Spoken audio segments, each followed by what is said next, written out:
People tell me I sound like their grandmother. And honestly, I take that as a compliment. I'm not here to tell anyone the past is perfect.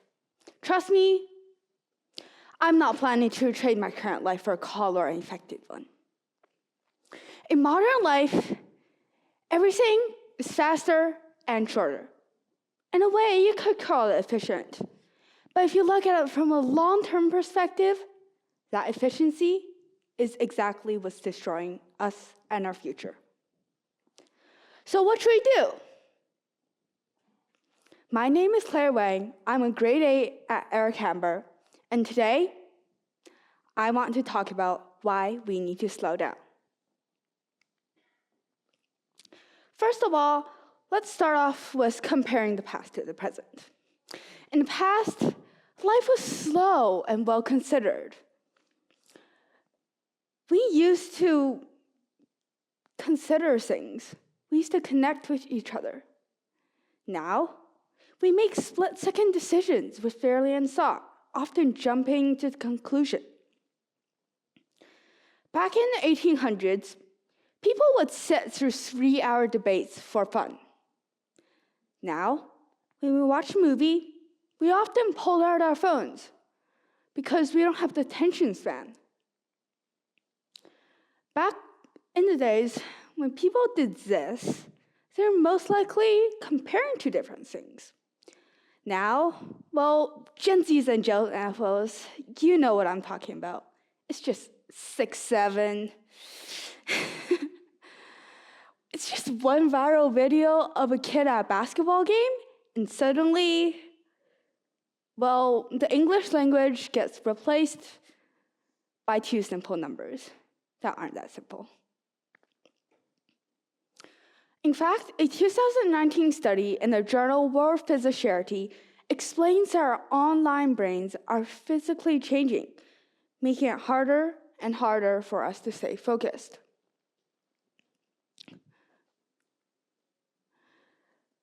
We used to actually connect with people in front of us.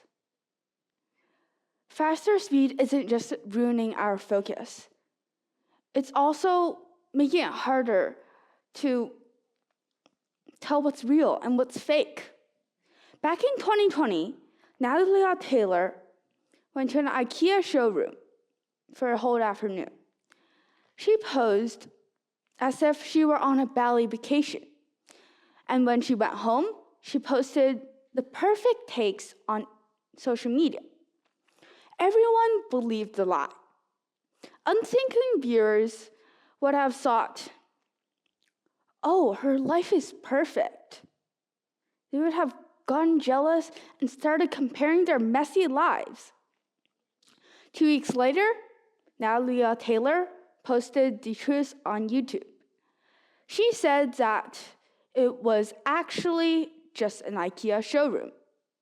Unthinking viewers believe the lie. They don't see the hidden price tags, and nor do they see the customers. This shows how easy it is for social media to fool us.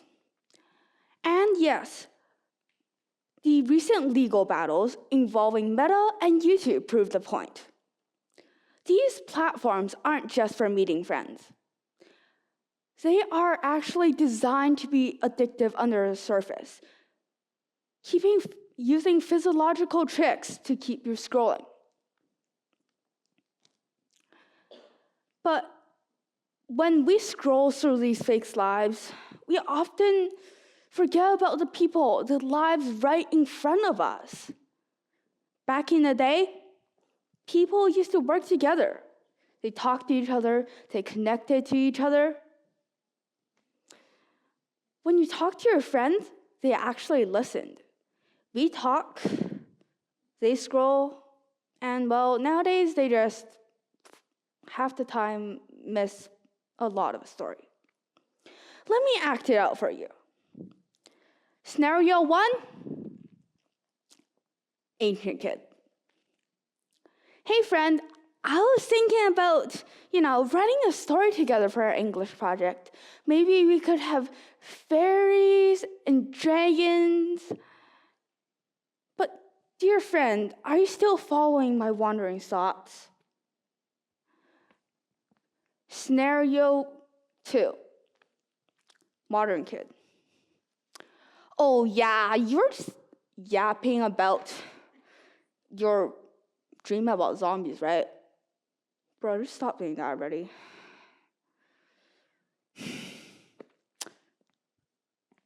I hope you died.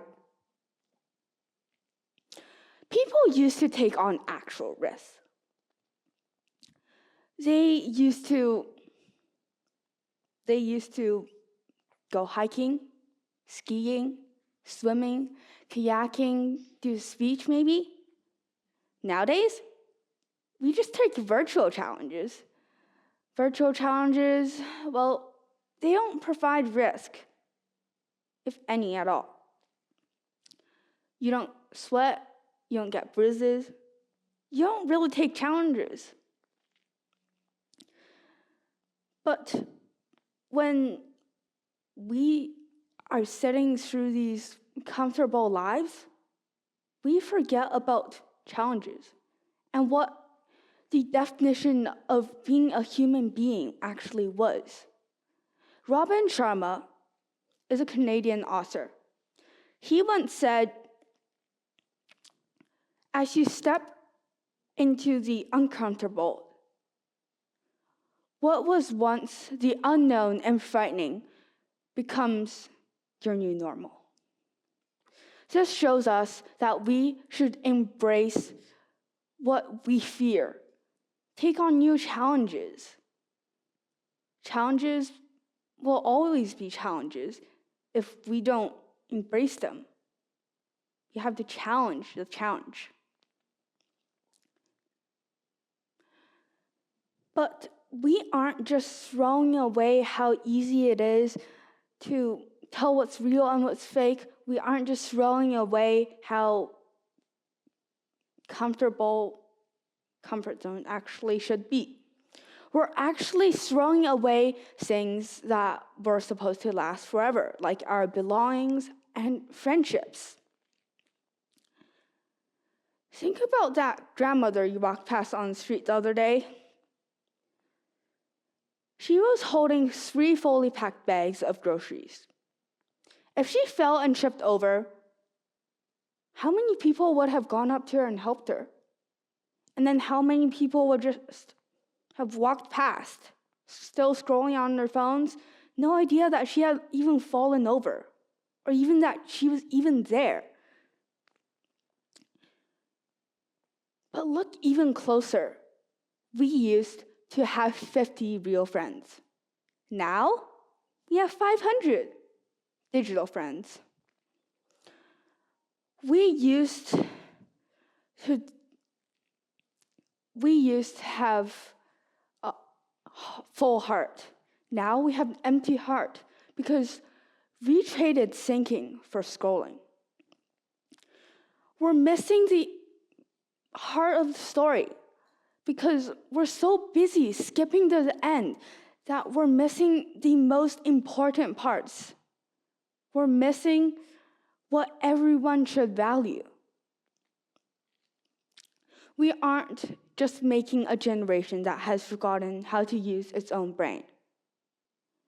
We are throwing away things that should have lasted forever.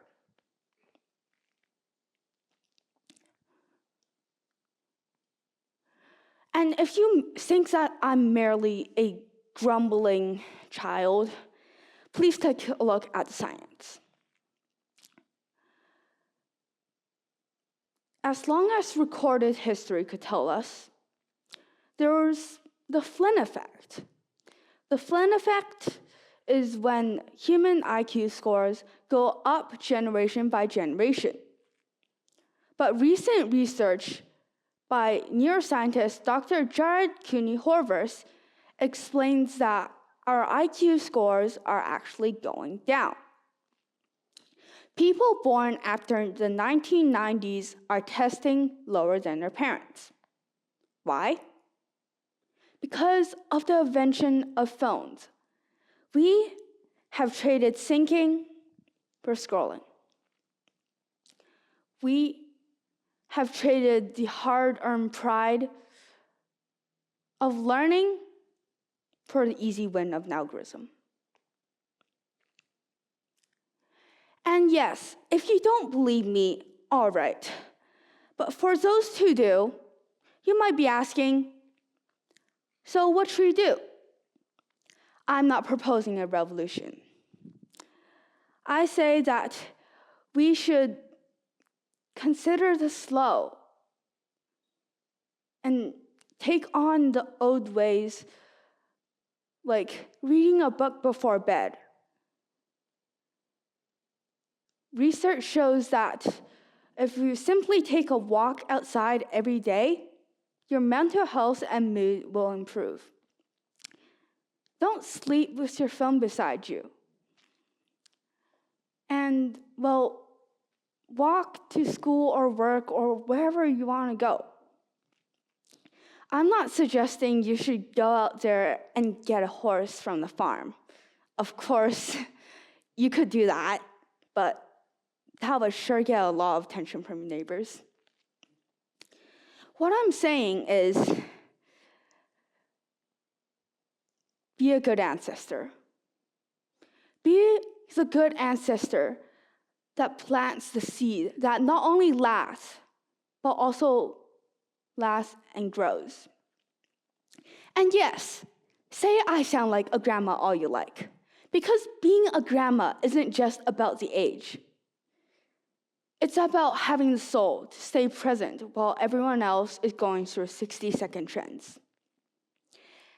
And if being that one anchor means that I sound like a grandma, call me Nana Claire, because I sure hope that I sound like a grandma, and you are welcome to join me. Thank you.